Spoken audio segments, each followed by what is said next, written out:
DRC Impact Angels has been set up last year in 2022 by 8 members, angel investors, who wanted to cater for the needs of pre-seed and or pre-revenue startups and innovative SMEs that are operating in DRC. So our investment strategy is mainly to target tech ventures and innovative SMEs, which will generate at least, I would say, $500 to $1,000 per month of turnover. And with our strategic funding, commercial, legal, and other type of support to help those entities to start generating $10,000 per month of turnover. This $10,000 per month of turnover is typically the benchmark that a lot of international funds are looking for when they are looking to back, DRC entities or any companies operating in Central Africa. So to date, we have invested in 5 portfolio companies, including 1 innovative startup SMEs in Bukavu, in the eastern part of DRC, and in 4 tech ventures. And we are quite happy with the performance of our portfolio because at this stage, there are already 2 of our startups who have, raised external capital, including some with Catalytic Africa and EBAT. So we are very pleased with the outcome.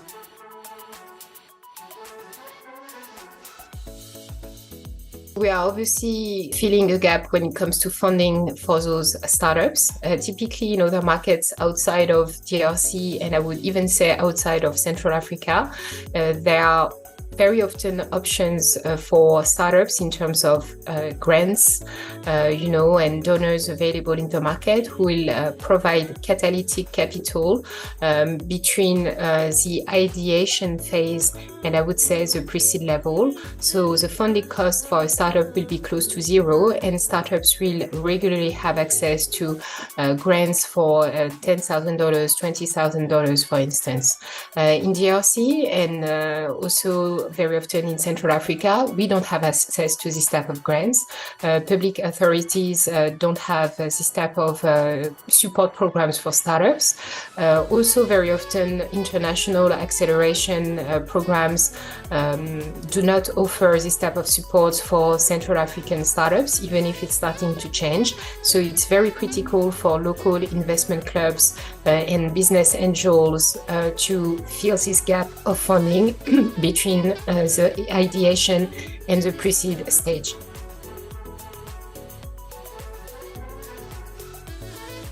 Outside of funding, I think it's very important for us to help the startups formalize and professionalize their venture in terms of corporate governance, in terms of legal documentation, in terms of financial documentation, in terms of commercial development, making sure that the startup is putting the right business plan, the business model, the right pricing model from the beginning is really critical.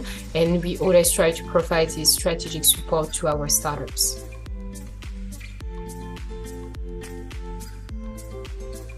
Reception has been fantastic, especially from the startups, obviously, who are looking for this type of catalytic smart capital to grow their business, to make their business come into life, and to move from the pure PowerPoint presentation into an actual commercial entity generating turnover every month and starting providing them with an income.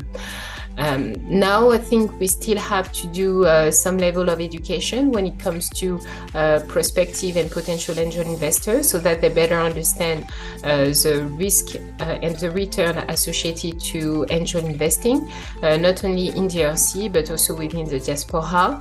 But I think since we have established DRC Impact Angels the first year with the initial founders, we really wanted to focus on, building an attractive portfolio of startups, demonstrating that there is a robust pipeline of attractive opportunities in the country, having this ability to negotiate deals with local founders, to sign legal documentation compliant with local law, but also RWADA legislation.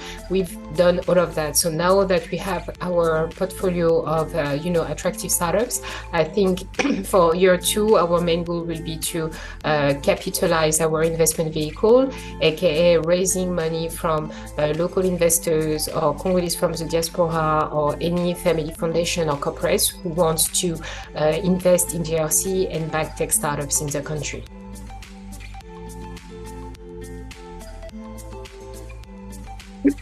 I think typically startups, I would focus a bit more on DRC because Francophone Africa, it's a multitude of countries and a multitude set of factors.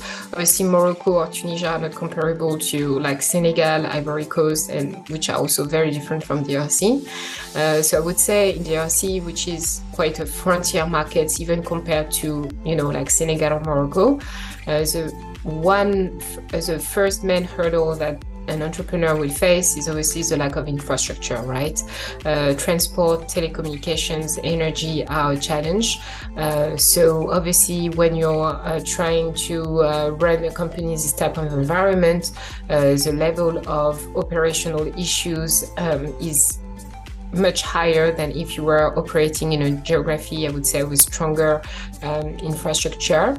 But this being said, I think if you are an entrepreneur with the right team and the right understanding of your market, and if you are supported by stakeholders like DRC Impact Angels, you will be able to identify the right gap in the market where you can launch a viable tech solution and generate value for the customers and for yourself and for your investors.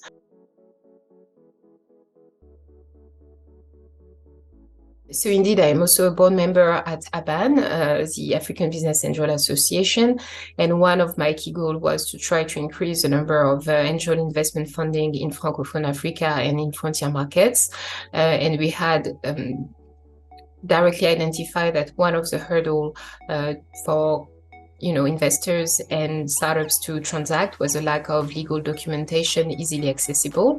I mean, if you speak in English, you just Google, safe note template, convertible note template, and you will have thousands of examples.